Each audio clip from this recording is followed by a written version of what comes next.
Paz do Senhor, meus irmãos, chegamos na lição número 12 da revista Conectar, a revista dos jovens da editora Betel.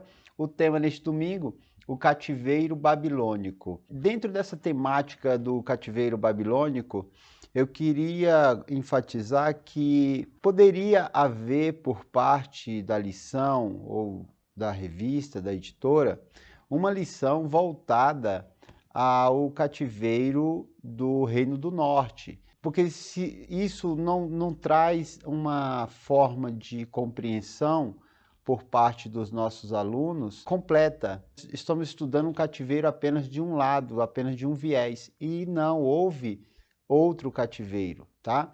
Mas aí eu trago nessa introdução, eu peço paciência dos irmãos para a gente gastar um pouquinho de tempo aqui, mas que eu julgo necessário e bem aprazível para os nossos alunos. Quanto aos cativeiros, nós temos alguns cativeiros que o povo de Deus passou, né, ao longo da sua história. Eu quero enfatizar o Reino do Norte, ou seja, Israel, que teve o seu cativeiro primeiro do que o cativeiro de Judá, tá?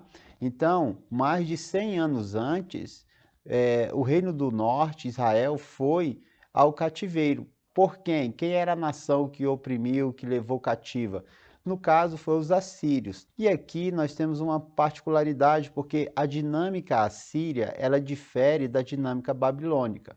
Em que? Ela difere do seguinte: os assírios faziam uma forma de cativeiro acultural, ou seja, eles procuravam matar a cultura local do povo conquistado, fazendo o que? Uma migração. Eles levavam, deportavam o povo para uma localidade. O povo daquela localidade que estava chegando outros povos era também deportado, ou seja, eles faziam uma troca de região com aquele povo conquistado. Isso para matar a cultura dessas pessoas, tá? Tirar a identidade. Isso é muito sério, porque é um aculturamento. Eles não estavam tentando impor uma cultura, mas matar a cultura local, ok? Tirando isso, vamos para o Reino do Sul. No Reino do Sul, nós temos o cativeiro gerenciado ou enfatizado ali pelos babilônicos, tá? No caso, o rei era Nabucodonosor, então ele tem uma dinâmica. Qual é a dinâmica babilônica? Ela difere da dinâmica assíria.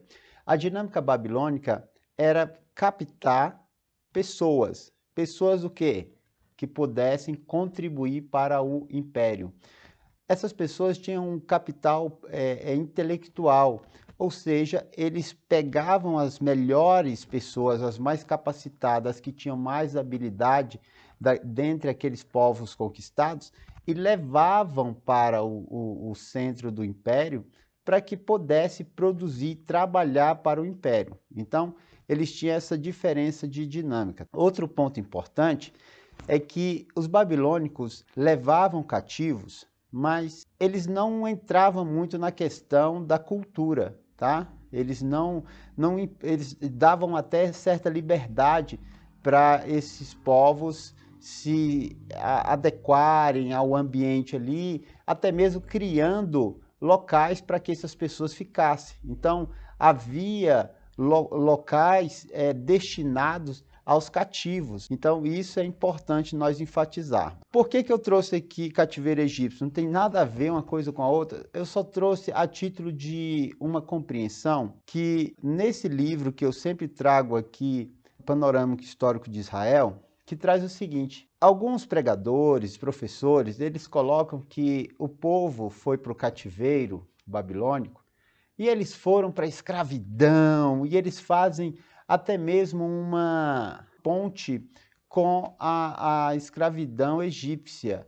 E não, tá? Aqui a dinâmica egípcia era exatamente a mão de obra, trabalhar, né? O trabalho braçal, o trabalho árduo. Então, isso difere da dinâmica do reino babilônico, tá? Desse império babilônico, que trabalhava muito a questão das melhores pessoas, das mais capacitadas, tá? Não que não houvesse pessoas que utilizavam da mão de obra, tá? que eles utilizavam na mão de obra, mas eles enfatizavam mais as melhores pessoas, tá? Isso a gente vai ver ao longo das levas, né, das deportações, no caso 3 deportações. O tópico 1 diz o seguinte: o que foi o cativeiro babilônico? Bom, primeira coisa houve uma ampliação do território mediante as campanhas militares de Nabucodonosor. Então, Nabucodonosor estava ampliando o seu território, no caso, o seu império, e aí o que Nabucodonosor tinha como prática? Ele tinha como prática conquistar povos e ali colocar reis, vassalos, ou seja, os reis que ali estavam, ele não tirava e trazia um caldeu para governar, não. Ele mantinha o governante local, porém esse governante passava a ser um rei vassalo, ou seja, um rei que ia tributar a Nabucodonosor, tá? Então, tem esse primeiro ponto, ou seja, a ampliação do território, um rei vassalo, e agora tem a rebelião. Essa rebelião contra Deus, ela envolve o seguinte: o povo de Deus, de dura cerviz, não escutou os profetas tanto alertaram, e o Senhor falou que ia levantar uma nação, que ia oprimir eles, mas agora que eles seriam levados cativos, eles não seriam apenas saqueados e manteriam sua vida ali no local, não. O Senhor falou que eles seriam levados ao cativeiro, tá? Então, Nabucodonosor vem, por quê? Judá resolve falar assim: olha, eu não vou mais pagar tributo, eu não vou mais ser um rei vassalo. E isso desencadeou, foi o gatilho para que Nabucodonosor viesse sobre Judá, ok? Então, a rebelião contra Deus, os profetas avisando, os profetas enfatizando que o Senhor levantaria uma nação para cativeiro, e agora veio uma punição severa. E essa punição severa, se nós observarmos, se dá mais com as lideranças, tá? E lideranças políticas, lideranças eclesiásticas, ou seja, o Senhor, ele castiga com mais ímpeto as lideranças, porque são os líderes que deveriam levar o povo, conduzir o povo, mas não, o texto bíblico sempre diz o quê? E fez o que era mal aos olhos do Senhor. Então, nós temos esse problema. E para isso, gerou três levas cativas, ou seja, 3 deportações Nabucodonosor empreendeu sobre Judá. E sobre elas nós vamos ver agora. 1.1 diz o seguinte: as 3 levas para a Babilônia. A primeira leva, ou a primeira deportação, ocorreu em 597 a.C. O que acontece? Judá resolveu dar o calote. Judá falou assim: olha, eu não vou mais pagar tributo, não vou mais mandar recurso do nosso povo para a Babilônia. Simplesmente assim. Nabucodonosor fica irado, é claro, e aí vem com todo o seu exército, e essa primeira deportação, ela tem algumas características. Ocorre o quê? Ela é desencadeada pelo calote, ou seja, eu não pago mais tributo a você, Nabucodonosor. Nabucodonosor vem, invade, e agora ele saqueia o templo. Ele pega os utensílios do templo, ele saqueia. E aí ele leva o rei Joaquim, tá? E leva também o profeta Ezequiel e muitos outros, ou seja, esses muitos outros eram mais pessoas da elite, pessoas intelectuais, pessoas que tinham habilidades, eram ferreiros, carpinteiros, ou seja, pessoas que tinham um capital intelectual que o império poderia utilizar para a sua dinâmica rotineira, tá? A segunda deportação ocorre 10 anos depois, tá? Em 587. Essas datas são aproximadas, tá, meus irmãos? Então, nós estamos trabalhando aqui com datas aproximadas, tá bom? Então, 10 anos depois, aproximadamente 10 anos depois, em 587, há uma segunda deportação. Nabucodonosor vem, e aí tem uma causa. Qual é a causa? A rebelião de Zedequias. Zedequias resolve agora fala: não, também não vou pagar imposto, eu não vou pagar tributo. E agora o Nabucodonosor vem com o seu exército, e agora ele não saqueia o templo, agora ele destrói o templo. Aquele templo belo, bonito de Salomão, agora é destruído, tá bom? E aí ele faz uma deportação de quem? Da nobreza. Agora os nobres são deportados, são levados cativos, tá? E houve um massacre em Judá, tá? Muitas mortes, além da deportação, além da destruição do templo, houve muita violência, muita morte empreendida ali pelos caldeus, tá? Caldeus, eu estou falando caldeus porque esse povo de Babilônia, eles que estavam no poder, eles vêm de uma região chamada Caldos, tá? E ali eram conhecidos como os caldeus, tá bom? Então, babilônico e caldeu, a mesma coisa, tá certo? A terceira deportação ocorre 5 anos depois, em 582. Agora é levado para o cativeiro os remanescentes, porque ficaram alguns, especialmente os mais pobres, tá? E nesse ponto agora, quem é que ficou? Pessoas que trabalhavam com terra, que arava terra, que cuidavam da terra. Eram pessoas que tinham apenas uma habilidade de força e muito empregada na agricultura. Sendo assim, agora eles levam essas pessoas. E aí, dentro dos estudos, mostra que essa mão de obra foi utilizada, tá? Foi utilizada nas plantações, na agricultura babilônica. Seguindo adiante, o tópico 1.2 diz o seguinte: a degradação e humilhação dos reis. O abandono dos princípios religiosos promovido por reis tementes como Josias. Os reis que estavam ali, governando, eles tinham abandonado a reforma, por exemplo, a reforma de Josias, essas reformas tão importantes, reformas religiosas, que traziam o povo a um culto santo, que traziam o povo a uma consciência de amar, de honrar ao Deus eterno, ou seja, a Yahvé. Agora, esses reis abandonam, eles não conseguem ou eles não querem empreender ou dar continuidade a tudo aquilo que foi gerado de benefício com reis tementes a Deus. A infidelidade das lideranças políticas e religiosas, ou seja, o povo ele é conduzido. E se a liderança não conduz pelo caminho correto, então o povo não tem como acertar. Mas o Senhor estava irado por essa infidelidade dessas lideranças, tanto dos reis, da liderança política, como das lideranças eclesiásticas, ou seja, religiosos, sacerdotes. Eles não enfatizavam um culto santo ao Senhor, o temor do Senhor, não ensinava a lei do Senhor. E tudo isso estava ficando patente aos olhos do Senhor e chegando num limite a qual o Senhor estava determinando para esse povo. A continuidade da prática pecaminosa, ou seja, eles continuavam praticando rei após rei, continuava fazendo o que era mal aos olhos do Senhor. Os sacerdotes não se importavam, simplesmente fazia vista grossa e até mesmo falava: olha, o Senhor está conosco, sempre enfatizando palavras de ânimo, palavras de entusiasmo, de vitória, só que só eram eles falando, o Senhor não falava com eles.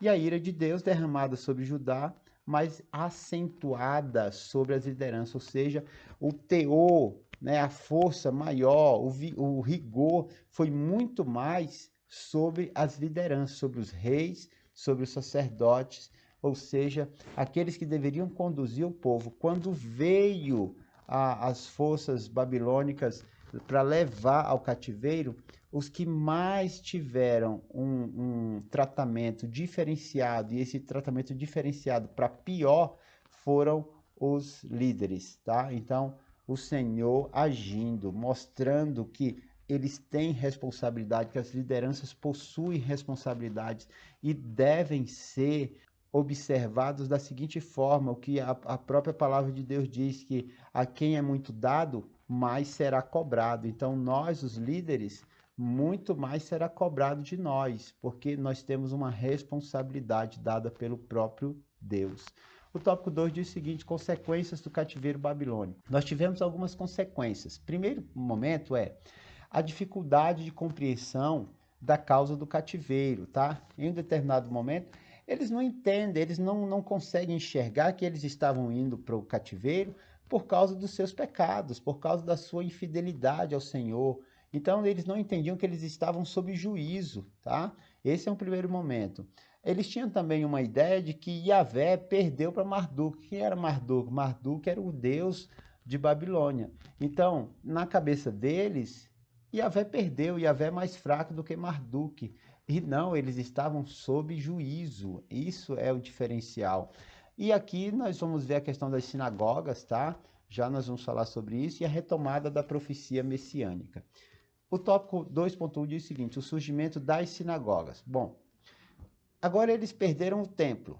Não tem mais o templo foi destruído. Agora eles estão longe da sua terra natal. E agora começa a surgir uma dúvida na geografia religiosa. Quando eu falo geografia religiosa, é o local a qual essas pessoas estavam adorando, onde elas se reuniam para adorar. No caso, o templo é uma geografia religiosa. E isso está numa matéria lá na ciência da religião, chamada geografia da religião, que não vai trabalhar com mapas, mas ela vai trabalhar sobre locais onde o culto é feito, né? Até mesmo um estudo dentro de um templo, como que se dá aqueles dispositivos, tá? Então, aqui havia uma dúvida na geografia da religião, porque para eles, o único lugar para a adoração era lá em Jerusalém. E aí nós vemos o Salmo 137, né, que diz o seguinte: como poderíamos cantar as canções do Senhor numa terra estrangeira? E aí, aqui, se você ler um pouco antes do verso 1, você vai observar que eles estavam junto aos rios da Babilônia, e ali eles dizem: olha, nós colocamos nossas harpas penduradas nos salgueiros, que eram árvores, né? Ou seja, eles não tocavam, não cantavam mais, deixaram seus instrumentos pendurados. E aí eles diziam: olha, aqueles que nos levaram cativos, nossos opressores, diziam: cante-nos uma canção de Sião. E aí eles dizem: como poderíamos cantar canções do Senhor numa terra estrangeira? Então havia uma dúvida sobre eles, eles achavam que eles não poderiam louvar a Deus ali onde estavam, que o único lugar de adoração seria lá em Jerusalém, com o templo. Mas isso foi mudando ao longo do período de cativeiro. De que forma? Eles começam agora a vir uma consciência, agora eles são orientados. E aí surge, mediante os profetas, o profeta Ezequiel e outros que estão ali, como o profeta Daniel, trazendo enfatizar para quê? Para que haja um interesse no estudo e na adoração. E para isso, é provável, tá? Isso não é algo que é cabal, ou seja, é perfeito, que é exatamente isso. Nós não temos prova, mas o que há é uma hipótese, tá? Que as sinagogas surgiram no período exílico, ou seja, no período do cativeiro. Mas não há uma prova, ok? Essa é uma hipótese. Dentro disso, nós temos uma questão seguinte, que se agora eu tenho uma sinagoga, agora eu não tenho um templo, eu tenho apenas um local organizado para quê? Estudar, ler as escrituras, a lei, ou seja, eu tenho agora, eu estou me organizando, mesmo agora, longe, distante, estou voltando uma consciência de saber da importância da adoração a Deus, que é em todo lugar, que eu posso agora ter um local para me organizar, para eu ouvir a lei, para que eu possa adorar, mas eu não tenho sacrifício. A sinagoga não sacrifica. Aqui, por exemplo, quando eu estava fazendo teologia, minha turma visitou uma sinagoga e uma das perguntas de um dos alunos foi: olha, onde é que fica o local do sacrifício? E aí o rabino falou assim: aqui nós não sacrificamos.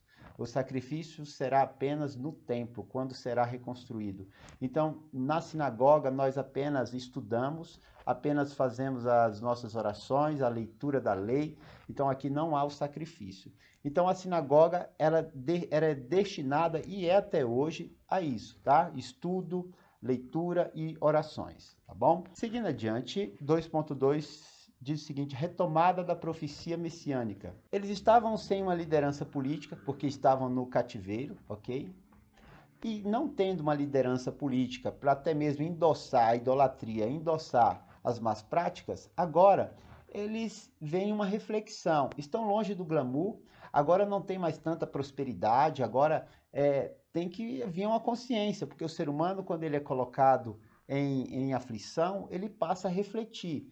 Agora ele tem um momento de reflexão, longe do glamour.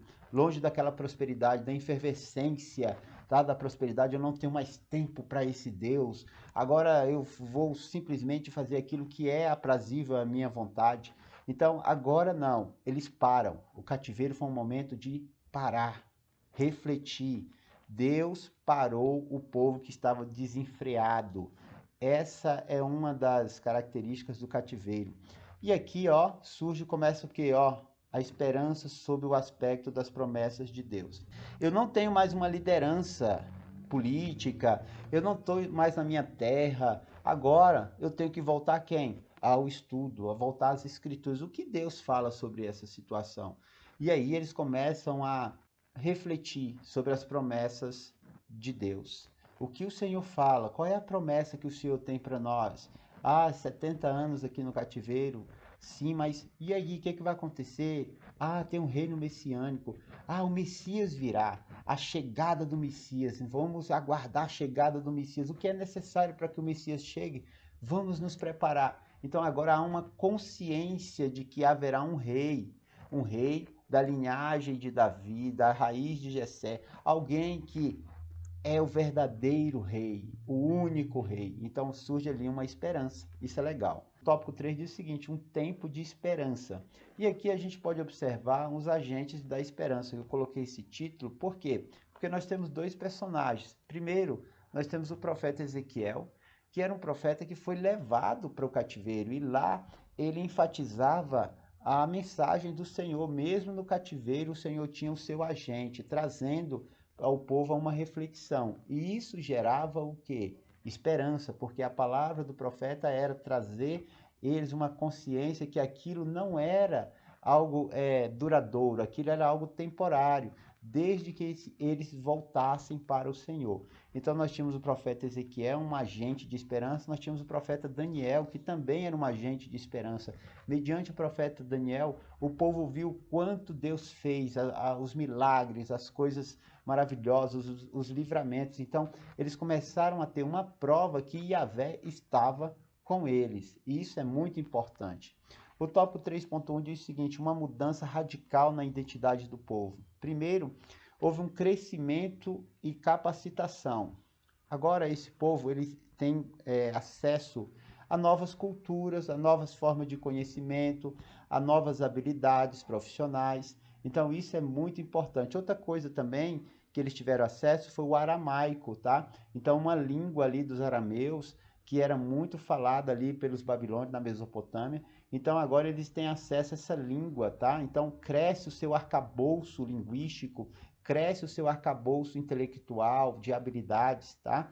E aí surge também um outro ponto importante, porque outrora eles eram pessoas voltadas mais à agricultura, e agora eles surgem, eles têm acesso, eles têm conhecimento às habilidades comerciais, tá? E isso foi importante porque gerou bênçãos sobre eles. Agora eles têm a habilidade de comercializar isso, vai gerar o que? Recurso, eles vão prosperar, e a bênção do Senhor estava sobre eles, e eles começaram a prosperar, a ponto de, no retorno, muitos não quiseram voltar, quiseram continuar onde estavam, porque estavam muito bem, haviam prosperado, e isso foi muito bom, porque eles começaram a financiar a reconstrução de Jerusalém, eles começaram a ajudar, mesmo aqui o recurso que Neemias levou, mas agora eles também começaram a ajudar.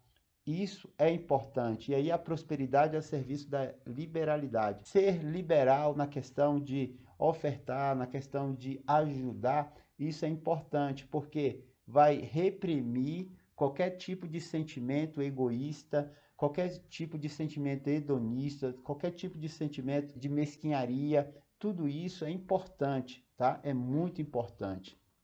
O tópico 3.2 diz o seguinte: a reconstrução de um povo aptos para retornar. Agora o povo estava consciente, agora o povo já estava ensinado, já havia ensino, eles já estavam aprendendo nas sinagogas sobre a lei do Senhor, sobre as promessas do Senhor. Foram 70 anos de ensino e aprendizagem, o Senhor ensinando eles, trazendo eles a uma consciência, até que esse povo, ele volta diferente. Esse povo agora, eles não voltam mais no viés da idolatria, eles repudiam a idolatria que estava em Babilônia. Lembra da estátua que o rei mandou fazer, Nabucodonosor mandou fazer? Aquilo tudo ali se tornou como algo que o povo de Deus estava ogerizando. Não, não, eu repudio isso. A idolatria, não. Então esse povo volta curado. Eles voltam distante de qualquer ideia idólatra, politeísta.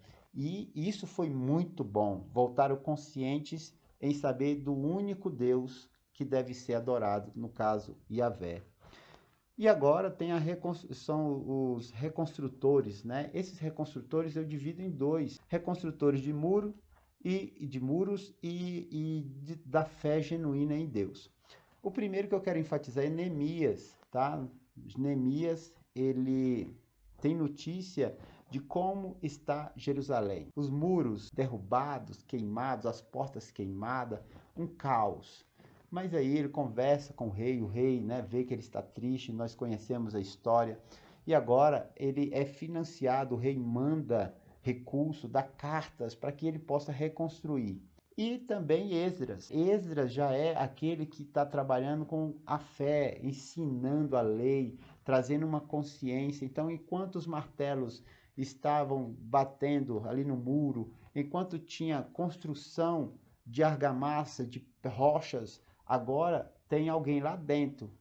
Onde? Dentro de Jerusalém, ensinando a lei do Senhor, reconstruindo muros de conhecimento, muralhas de conhecimento, para que agora esse povo tenha uma fé solidificada diante do nosso Deus, numa consciência de temor, de amar, de adoração, ok?